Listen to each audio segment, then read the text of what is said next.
नमस्कार, मैं सुनील मिश्रा आप सभी को एक बार पुनः स्वागत करता हूं। कुंडली क्या है चैनल में मैं आज जिस विषय को लाया हूं, बड़े ही महत्वपूर्ण विषय है जीवन के लिए, शादी से संबंधित। जैसे हम शादी निर्धारित करते हैं तो वर और वधू के कुंडली को मिलान करने के उपरांत हम लोग शादी कर देते हैं, लेकिन क्या उतना ही से काफी हो जाता है?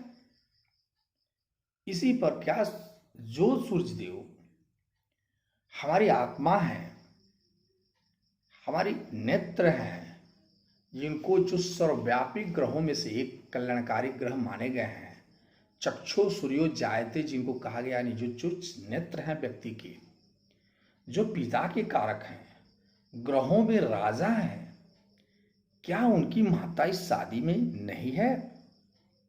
व्यक्ति के जीवन के में जो सबसे महत्वपूर्ण कार्य है, जो षोडश संस्कारों में जो विवाह संस्कार जो दिया गया है, उसमें क्या सूर्य का कोई महत्ता नहीं है? इसी विषय पर अगर महत्ता है तो क्या हम उसको इग्नोर करके चलेंगे तो क्या हम सफल हो पाएंगे? इसी पर हम लोग आज विशेष चर्चा करेंगे, क्योंकि मनुष्य के जीवन में जो शादी संस्कार है, इस पर बहुत सारे बिंदुओं पर ध्यान देना जरूरी होता है। यूं तो हम ये कह सकते हैं कि पुरुष के लिए सूर्य और चंद्रमा की गोचर को देखना जरूरी होगा, जबकि स्त्री के लिए बृहस्पति और चंद्रमा की गोचर को देखना अनिवार्य होता है। तो किस पोजीशन में सूर्य होंगे? तो पहले हम लोग जो चर्चा किए हैं सूर्य के बारे में, मैं बता दूं कि पहले मैं सूर्य के बारे में कई वीडियो बना चुका हूं कि सूर्य हमारी कुंडली में कहाँ रहेंगे तो क्या करेंगे।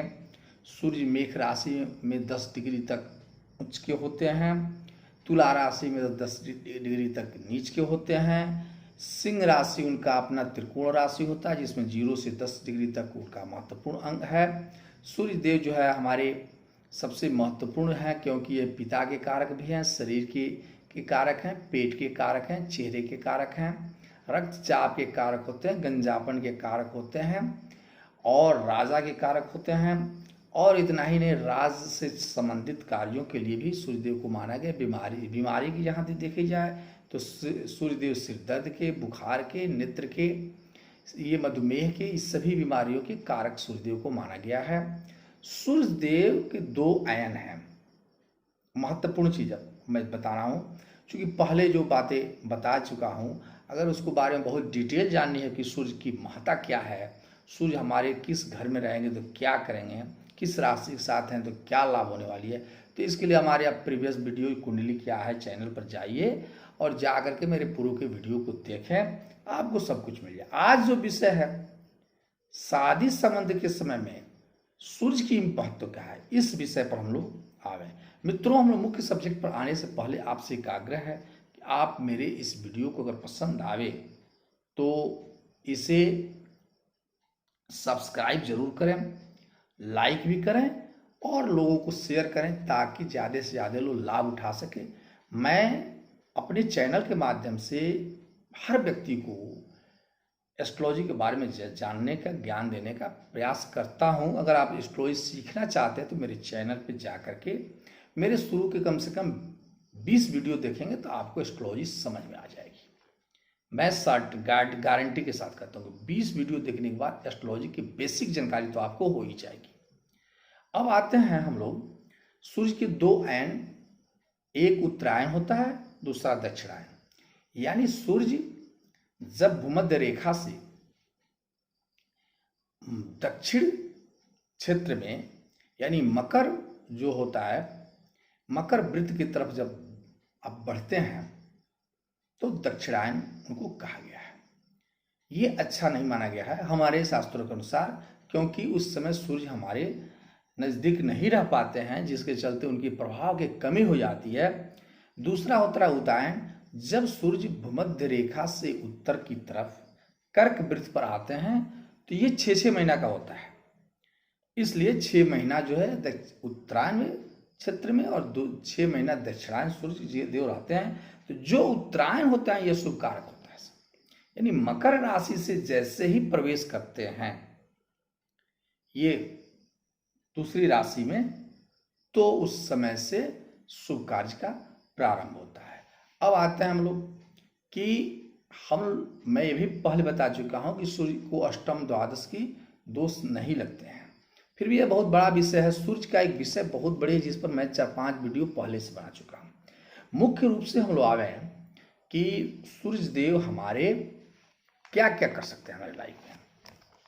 तो हमारे शादी संबंध के लिए सूर्य के लिए क्या स्थिति होती है।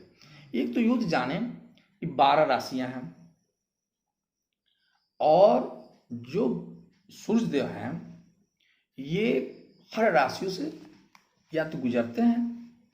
तो जो हिंदू धर्म में जो कहा जाए कि तारों का जनक अगर कहा जाए किसी को, तो तारों का जनक भी सूर्य देव है। ठीक है, तो इसलिए सूर्य देव जब किसी राशि में प्रवेश करते हैं तो सबसे शुभ स्थिति मानी जाती है। और जब सूर्य देव एक राशि से दूसरी राशि में गोचर करते हैं तो इसे सौर्य माह कहा जाता है। इसीलिए 12 राशियों में जब ये भ्रमण करते हैं तो 1 साल पूरा हो जाता है। अब हम लोग आते हैं मुख्य रूप में कि सूर्य देव, आप जब कुंडली जब वर वधू का कुंडली देख लेते हैं तो शादी के दिन निर्धारित करने के पहले सूर्य की गोचर को देखना अनिवार्य होगा कि विवाह के समय जब वर या वधू के जन्म पत्रिका के अनुसार जब सूर्य, चंद्रमा और बृहस्पति को गोचर की स्थिति को देखना जरूरी होता है। इसे हम लोग त्रिबल शुद्धि भी कहा गया है। यदि ये गलत है तो बहुत सारे पंडित के द्वारा इसकी पूजा कराई जाती है और तब शादी करते, जो कि गलत है। मैं बता दूं आपसे कि विवाह के समय सूर्य वर के जन्म राशि में, वर की जन्म राशि में जब चौथे, 8वें, 12वें में गोचर करते हैं तो शादी नहीं करना चाहिए। सबसे महत्वपूर्ण बात है कि जब सूर्य देव शादी के टाइम में वर के कुंडली पत्रिका के अनुसार उस समय जब चौथे, 8वें और 12वें भाव से गोचर करते हों तो उस समय शादी कदापि नहीं करनी चाहिए। अगर शादी करते हैं तो कुंडली मिलाने के बाद भी आप जब ये बात कहते हैं कि साहब कुंडली तो मिलाई गई लेकिन घटना गलत हो गया, इस चीज को ध्यान रखें क्योंकि सूर्य हमारे आत्मा के कारक हैं, इसलिए उनकी पोजीशन देखनी जरूरी होती है। यूं तो सूर्य को हम लोगों ने ये कहा कि 4, 8, 12 के बाद सही मामले में सूर्य देव को तीसरे, छठे, 10वें, 11वें हाउस में जब भाव में या हाउस में जो भी कहा जाए में जब गोचर करते हैं, तीसरे, छठे, 8, 10वें और 11वें में गोचर करते हैं तो समझिए कि उस समय शादी अच्छी मानी गई है। लेकिन 4, 8, 12 के बाद और ये जो हमने कहा 3, 6, 10 और 11 के बाद जो शेष जो बचता है, जैसे दूसरा हाउस बच गया, पहला हाउस, दूसरा हाउस, तो अरे पहला हाउस और 5 चौथे हाउस बच गया, तो ये जो हाउसेज बच गए हैं इनमें शादी करने के लिए छोटा मोटा एक पूजा होता है जिसको करा करके हम लोग करा सकते हैं। लेकिन फिर मैं कहूँगा कि 4, 8, 12 में यदि गोचर करते हैं, भाव में सूर्यदेव गोचर करते हैं तो शादी कभी नहीं करनी चाहिए। ठीक मैं चूंकि सूर्य के बारे में बता रहा था इसलिए मैं बार बार सूर्य पर आ रहा था, लेकिन अब इसके आगे भी हम लोग जान लें कि वर के कुंडली के अनुसार चंद्रमा की स्थिति को देखने पर, चंद्रमा की गोचर को देखा जाए तो चंद्रमा में कन्या और वर दोनों के लिए, कि चंद्रमा में भी जब चंद्रमा कुंडली में 4, 8, 12 में गोचर करें तो शादी नहीं करनी चाहिए, वर या कन्या दोनों की पत्रिका से 4, 8, 12 में यदि चंद्रमा करते हैं तो गोचर करते हैं तो नहीं करनी चाहिए, बल्कि 2, 5, 7, 9 में यदि चंद्रमा गोचर करते हैं तो शादी करना सुनिश्चित सही माना गया है, सही समय माना गया है।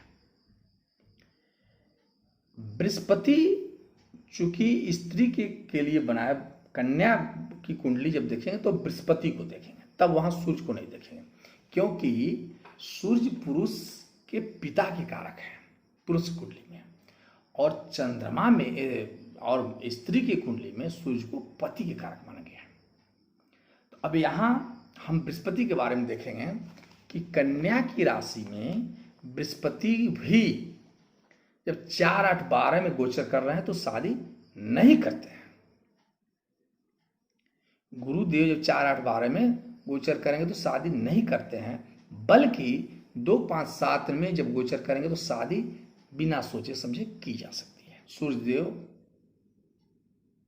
वर की कुंडली से 4, 8, 12वें भाव से गोचर करते हो तब शादी नहीं की जाती है। कन्या के पत्रिका के अनुसार जब बृहस्पति 4, 8, 12वें से गोचर करते हो शादी नहीं की जाती है।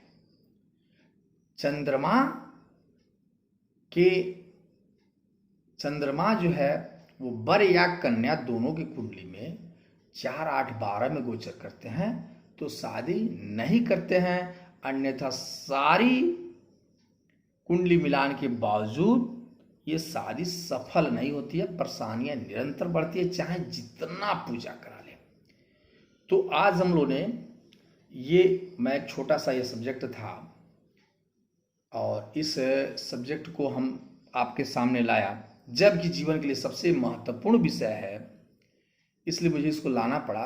वैसे तो यह बहुत ही महत्वपूर्ण है, विवाह के समय में इसको बहुत सारे लोग इग्नोर करके छोड़ चल देते हैं, जबकि तिथि निर्धारित करने के टाइम भी इसको जरूर देखना चाहिए। अब इसके बाद से फिर हम लोग नेक्स्ट वीडियो में मिलेंगे, जो ऐसे ही कुछ जानकारियों के साथ मैं आपके सामने उपस्थित रहूँगा। तब तक के लिए मुझे विश्राम हम लोग करें और फिर हम नेक्स्ट वीडियो में आएंगे। इसके पहले मैं आपसे जाते जाते एक बार पुनः आग्रह करूंगा कि आप अगर मेरे इस चैनल को सब्सक्राइब अभी तक नहीं किए हो तो सब्सक्राइब करें, और पसंद आई हो तो इसे लाइक भी करें। हाँ, अगर आप लोगों को कुंडली दिखानी हो या कुंडली के बारे में जानकारी हासिल करनी हो अपनी कुंडली के बारे में, तो मेरे व्हाट्सएप नंबर जो दिया गया है, जो बार बार मैं अपने वीडियो में देता भी रहा हूँ, उस पर जाकर के अपनी कुंडली के डेट ऑफ बर्थ टाइम आप डाल करके और अपने प्रश्न पूछ सकते हैं, या इसी वीडियो में नीचे रिमार्क में आप प्रश्न कर सकते पूछ सकते हैं। फिर मिलते हैं, नमस्कार।